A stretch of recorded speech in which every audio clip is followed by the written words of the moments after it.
Is a very good officer.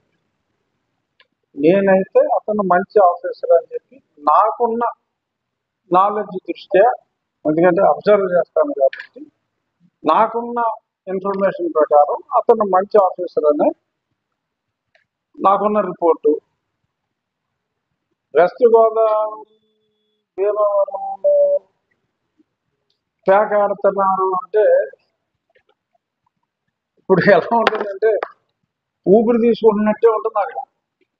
మా జిల్లాల్లో, గోదావరి జిల్లాల్లో ఎవరు పడితే ఇంట్లోనే ఎక్కడో ఆడేస్తూ ఉంటారు. చాలా స్ట్రిక్ట్ గా ఎన్ఫోర్స్మెంట్ అయితే గత 2-3 నెలలుగా జరుగుతుంది.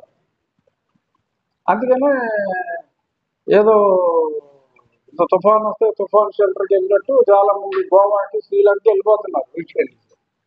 ఈ నిజాలు. బట్ ఖచ్చితంగా ప్యాక్ ఆర్డర్ మీద గవర్నమెంట్ ఉక్కుపాదం అవుతుంది. సో జోదం అనేది గత కొద్ది మాసాలుగా గవర్నమెంట్ ఉక్కుపాదం, పోలీస్ డిపార్ట్మెంట్, ఎస్పీ గారు ఉక్కుపాదం పెట్టిన తర్వాత భీమవరమే కాదు ఆ చుట్టుపక్కల ప్రాంతాలు, చుట్టుపక్కల జిల్లాలు ఎక్కడా కూడా ప్యాకాట్ అనేది జరగట్ల. భీమవరంలో కూడా ప్యాకాట్ అనేది జరగట్లేదు. ఆయన నిజాలు నాకు తెలియజేయండి అని చెప్పి ఎస్పీ గారిని అడిగినట్టుగా నేను ఇవాళ పేపర్లో, అన్ని పేపర్లలో చూశా. సో ఎస్పీ గారు రిపోర్ట్ ఇస్తారు. సో ఆయన శాఖ కాకుండా మిగిలిన శాఖలను కూడా పట్టించుకోవడం సంతోషించవలసిన విషయం.